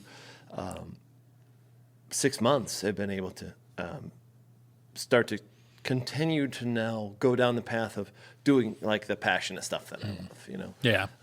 And you'll probably have that same experience. I think, I think it's, there's going to be three of us, as partners in this thing. Yeah, that's true. So, while I'm, all for going in and working a shift and all that kind of stuff, I'm pretty sure I'm just going to be handling like the market, that side of it, but I don't know. I know how much you love marketing. Tell me about marketing. Yeah.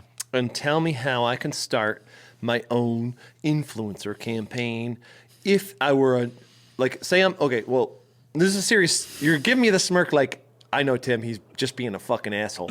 But I would say, so I'm 14 years old. I'm like, man, that dude does cool shit. He's got his podcast. He's doing 300 episodes. He's got like this thing and that thing. He's got a brand new website. Really looks good. He sells a discount car for, you can go to the Preserve and you get $5 off your Reuben, and it's amazing. The owner comes out and serves you. It's such a super cool community of like awesomeness, right? Which is what it's what you've created, right? Yeah. Well, how?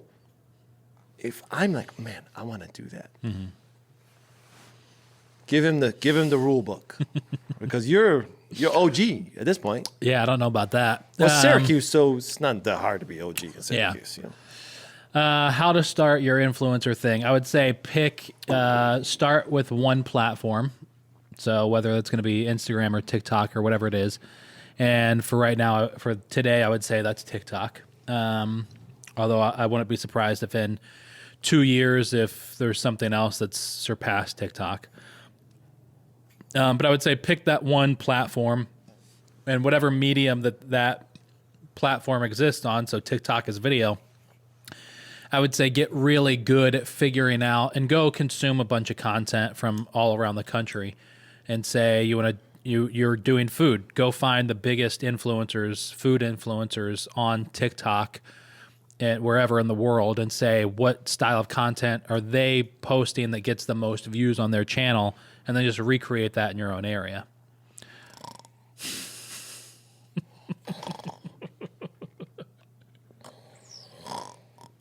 That's boring to you? What? Yeah. What? No. Yeah, like that's totally interesting. Like, thank you for adding value to our for these guys out there. Like it's really important. You want another beer? You ready to switch back? Yeah, let's switch back. Cool. That was fucking dynamite, dude. Go on 2 hours. we didn't get the house that we put the offer in on, but Sorry, man. that's okay. But we didn't get it because we didn't want to waive inspection.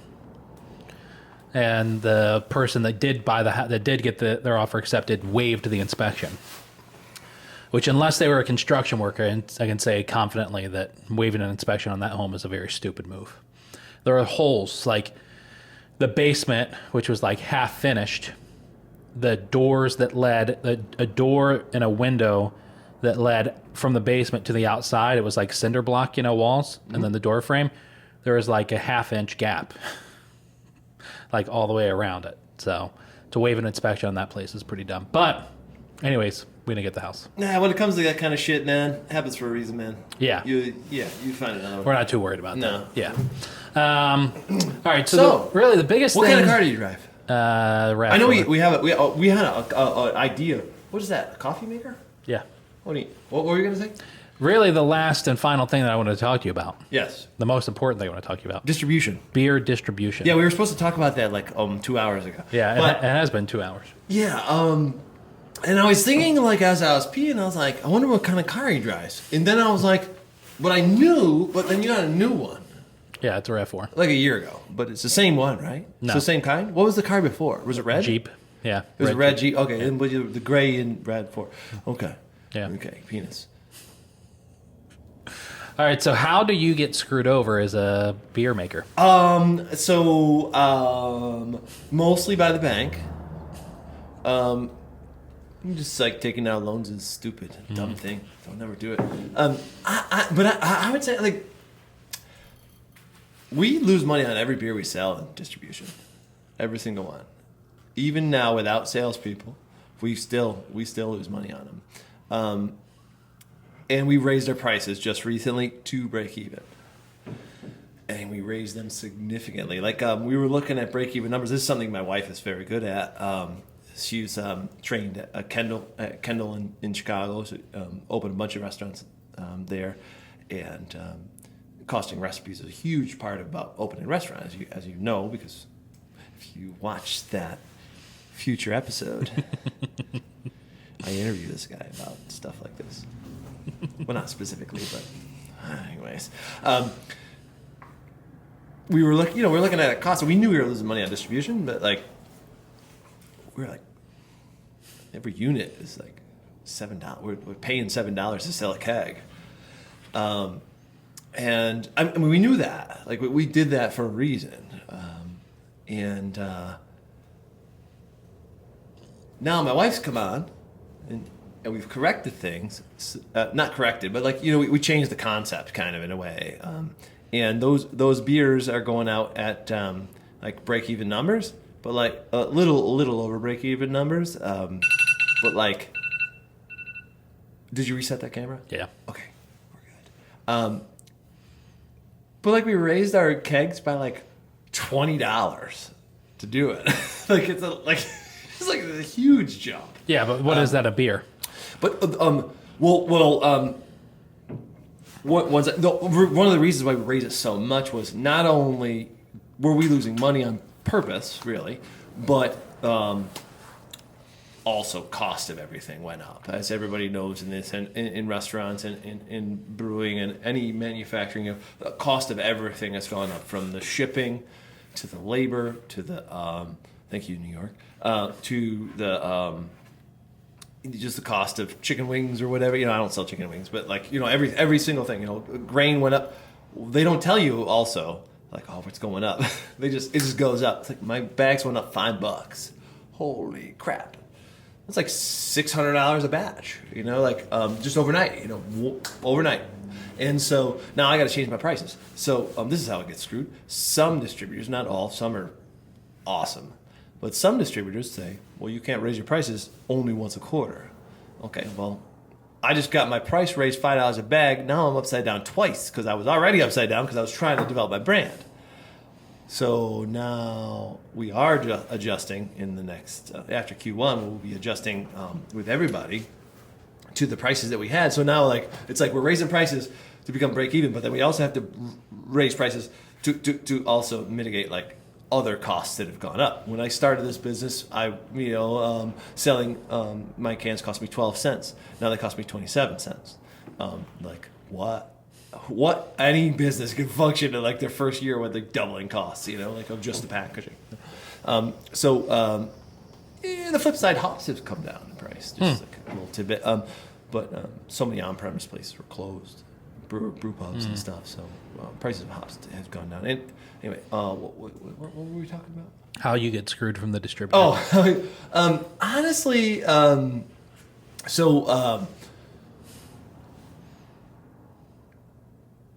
bigger distributors are usually affiliated with a large brand, one of two. There's The AB one. InBev, Yeah. and there's Miller Coors, right? There aren't any, I don't think there's any distributors that carry both of those, unless it's someplace I never heard of. But it's very difficult to be in distribution competing with Blue Moon, because Blue Moon is billed as craft beer, and like I'm really going down a really slippery slope right now, because I do have a Miller Coors distributor, a distributor that also distributes Miller Coors Blue Moon, and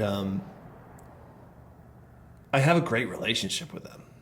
I did sever a relationship with a previous distributor that was a big beer distributor as well. It doesn't mean that they're like owned by them, let's say. Right. What I mean is that they also sell a big brand, like a big perennial, like American beer, right? Yeah. It's, unless I'm going to 5 states, it's not they're not the distributor for me. Yeah. And that's not our intent,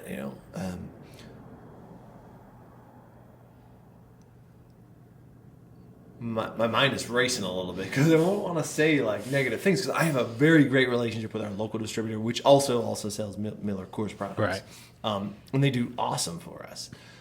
We have, you know what? I think that's because we're a local Syracuse brewery, right?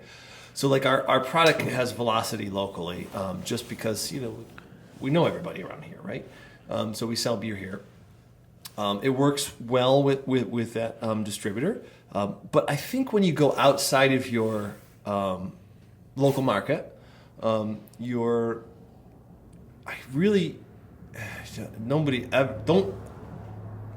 nobody take my advice, because I don't know what I'm doing. I'm making this up as I go.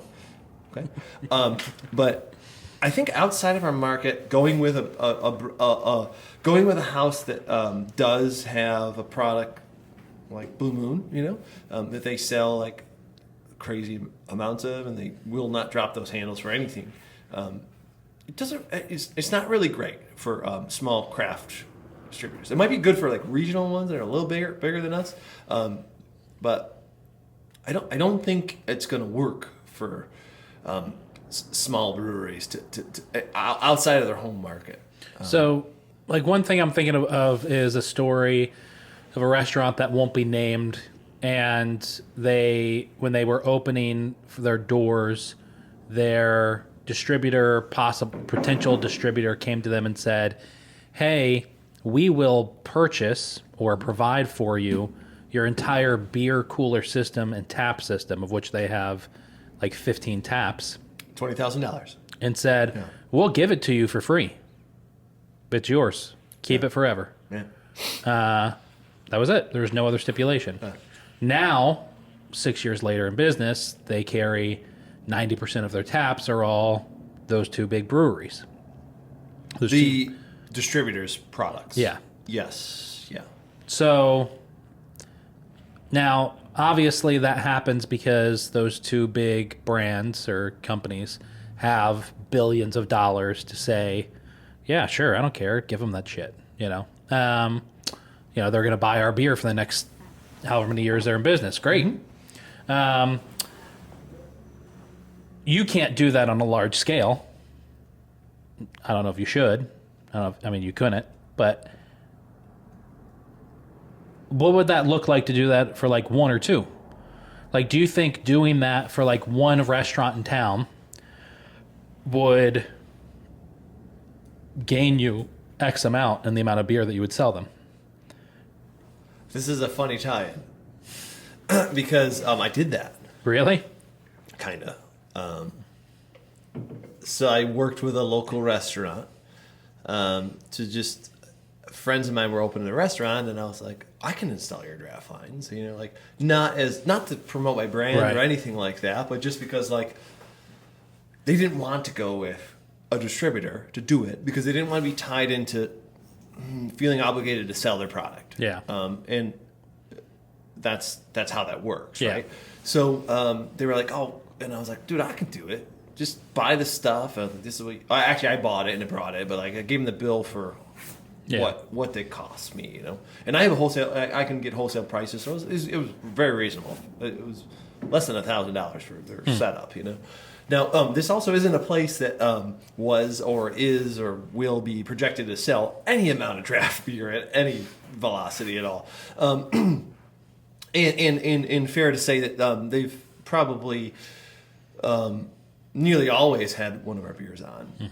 But I did it not because I was like, I want to further my brand. I was like, well, this guy needs to not be affiliated with a distributor to tie up his, you know, half a dozen lines that he's not really going to sell that much beer anyways. You know? And so I did that, but more just because it's a friend of mine. But could I do something like get into that? Oh, fuck no, man. Yeah. Like, what? I mean, if I was in a bigger, I don't know. If I was in a bigger town, maybe, and I could target some like, it almost would make. Oh, like let's circle back to you were talking about Kyle's place opening up. Yeah. It almost would make sense there. Like, fuck yeah. It would. So like, if I were to, so he's probably looking at. I mean, total arbitrary numbers. I've only opened 4 places in my life, but I would say probably $40,000 in draft equipment if he's going from scratch. You know, not include the cooler, but like, you know, like. If I were to go in there and do it, it would cost me 40, 50 grand or something like that, right? Well, like, I'm going to sell a keg to Onondaga Bev to my distributor for like $110 or whatever. Maybe if I did 3 a month or 5 a month through that spot, you know, I'm going to make 5, 7, like $60 a month for forever. No. It's not going to work. I would love to do it because, you know, I love our local spots, but no, that's not going to happen. Because it would take me like a decade to like break even on it. You know? But just kind of like thinking, you know, like beyond that one account, right? Just thinking beyond that one account. Like, okay, we're on at that account. Does that now perpetuate, you know, sales to my other 2 locations, right? Right. When we're on at when we were doing very well in the distribution market because we pre-COVID we're doing like we got 2 salesmen out there at every account in New York State. They're going bang, bang, bang, bang, bang, getting tap handles. Point of sale, like a tap handle, sure. I was paying $7 every keg I sold to get a tap handle because I was taking it at a loss. But like, that specific tap handle being open. Or us on at a very good beer bar, let's say like whatever, like the Blue Tusk or something like that.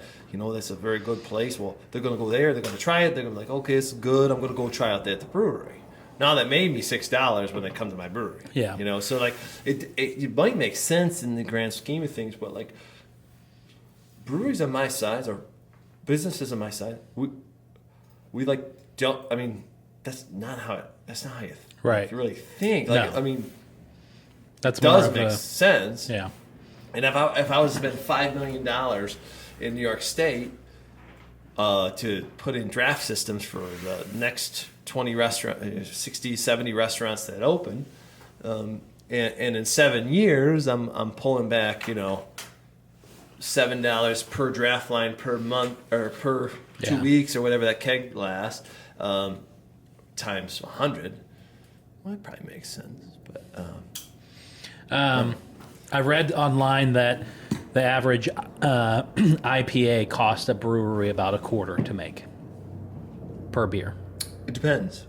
But is that relatively close? I would say more like, well, this one, I mean, in the can, you're probably $1, right, with the label and everything. yeah, like 60 cents right now.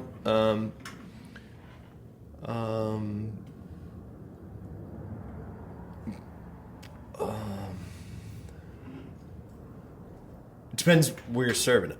Yeah. Like, so our margin on distribution is always 30%. It's Yeah. like the same across the board. So, but if it goes in a can, the price goes up because you need a person there, right?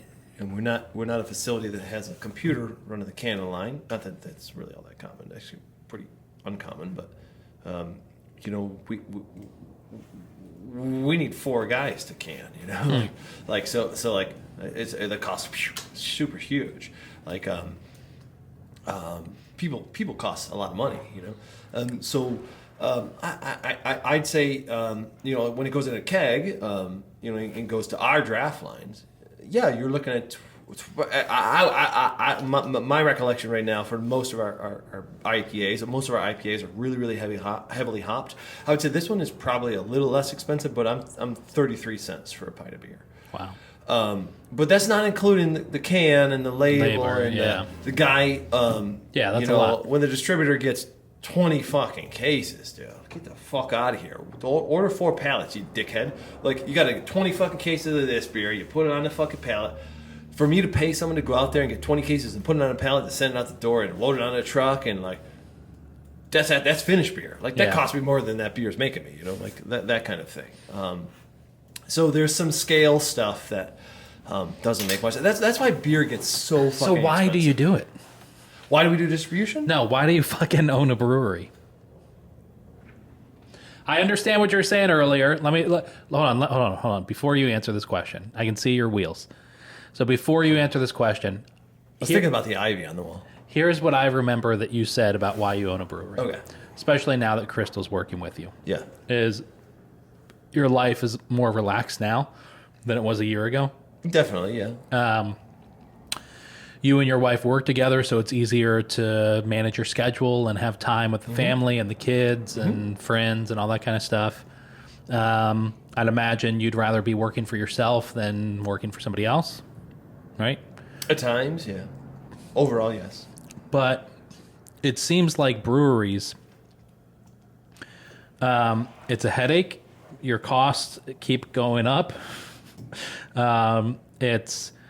You know, you're constantly fighting against like the big two in terms of like space and distribution care for you, right?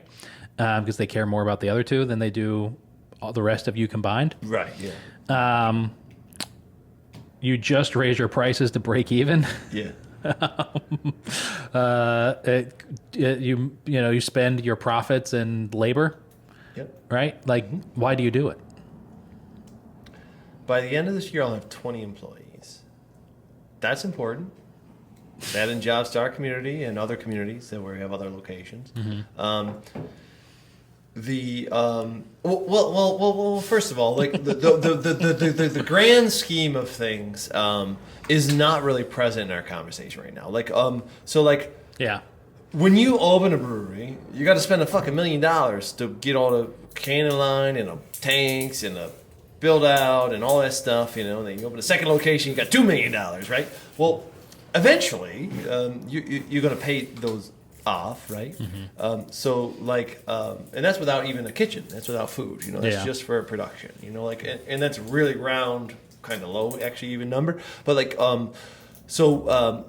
eventually, at some point you're gonna pay those off, and then you're gonna have revenue. So like the whole idea behind opening a fucking business is to like have money for yourself, right? Right. And like you know, we just happen to like some folks just want to have a lot of like things that they're invested personally in and passionate about, and like not everybody has that drive, but like you want to have things that you like that you're doing. And add value to your life, you know, monetarily, you know, like, So I guess, I mean, really, I do it. I'm going to tell you right now. I'm going to look in the camera and tell you I do it for the money. Why do it for the money? Okay? I'm in this for the money. I'm in craft beer for the money. Okay. If it doesn't sound like you make any. Oh, no, I don't. But, I mean... I cannot wait to put this clip on fucking TikTok. Oh, I cannot wait to put this clip on TikTok. I do it for the money, but you don't make any. I don't. No, but I don't. That's silly because I'm not doing it for the money, like making it rain so I could drive a yacht or something. Right, I get like that. I'm doing it for the same reason you do it, because you love it and you can pay your bills by doing it. And we're so fucking free. You can't. You're growing too much, man. You put the brakes on every now and again, dude. Don't do it. Don't put the brakes on. Yeah. Fucking go for it, man.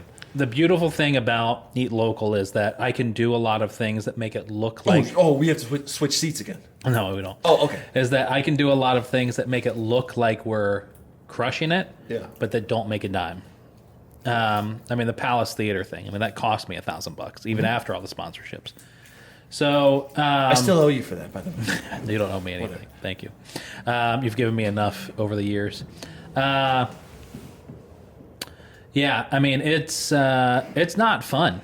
I mean, now maybe if we were true influencers, whereas we constantly had brands. If I existed in Buffalo, if I existed in New York City, if I existed in Chicago, if I existed in bigger markets, I could make my living not having to do marketing for any of those restaurants on the board and just doing influencer stuff.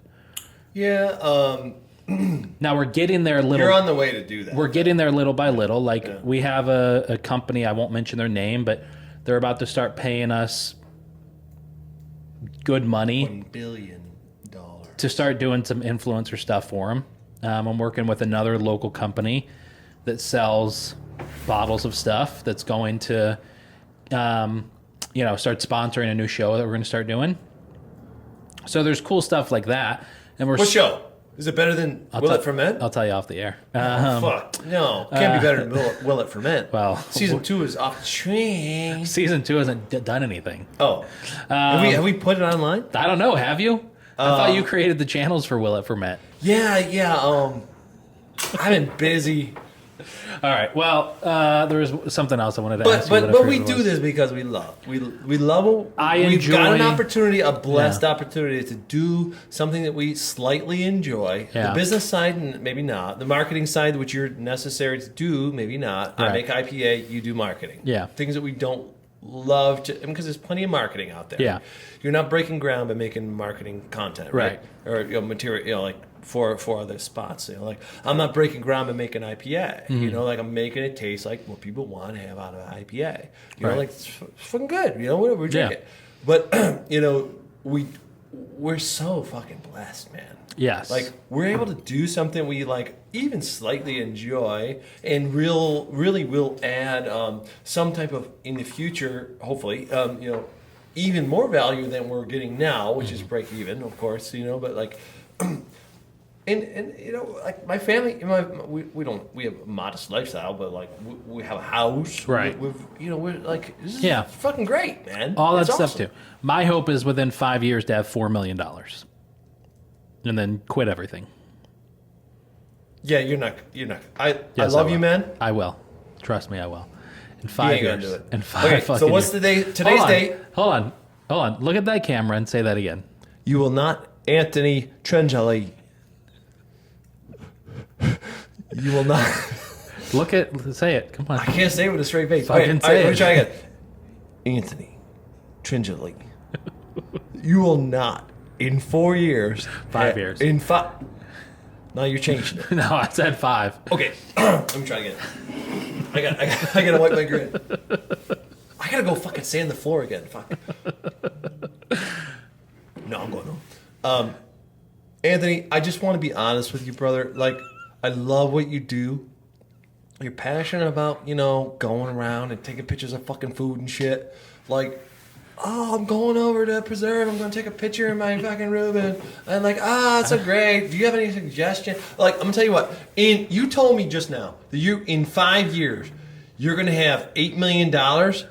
Dude, You're out of your fucking mind. First of all, I said 4 million in 5 years. Okay, rewind. You told me, Trinjali, you told me in 4 years you're gonna have $5 fucking million. You're out of your fucking mind. It's not gonna happen. You saw it here on my podcast, Eat Local New York. This motherfucker across from me, he ain't doing it. I just want you to know that I'm gonna listen to this. Once I edit this podcast, I'm gonna put that clip on my phone and listen to it every fucking morning. Yep, there you go. Yeah. And you should, in 5 years, when you have $5 million, you should give me like $80 or $90 because like I'll probably need to buy a pound of house or whatever they're gonna cost at that point. I'm gonna start calling you Rockney. Why? Anyways, why are you gonna call me Rockney? I don't know. Is he a negative guy? No, I think I was pretty negative just now. Yeah. And like I feel a little dirty. I feel like I should shower. Is there anything else we wanted to say? We should probably get some drinking done though. Yeah, it's we're now 2 hours and 20 minutes. You, my friend, now have the longest podcast in the history of Eat Local New York. And the most podcasts in the history of the most unpublished that haven't been published. Well, Tim, thanks for coming down on a Saturday night. Dude, fucking awesome. In the middle of a squall. Oh, you know what I did today? And this is like actually, I think this is going to add value to your that person. So today I met my children and Chris from the Everson Museum. Yeah. Did a pasta making class. And was freaking crazy. There's supposed to be 30 people. There was like 90 people there. Damn. They sold 30 tickets and 90 people came. Apparently some people thought that they could just come. But like, it was great, man. And my kids like helped, they did a like practice run over at Eden because he works with Rich over there. And, the Everson's new like concept for their cafe. Wait, your kids taught it? And they taught it with Chris. Yeah. Chris from the Evergreen. And they taught like a little class and like showed them how to make cavatappi pasta, like rolling it. And like it was so cool. That's awesome. Wow, it was a great fucking day, man. Yeah, that's really cool. That's it. Yeah. Okay, bye. All right, thanks. I just remembered that I forgot.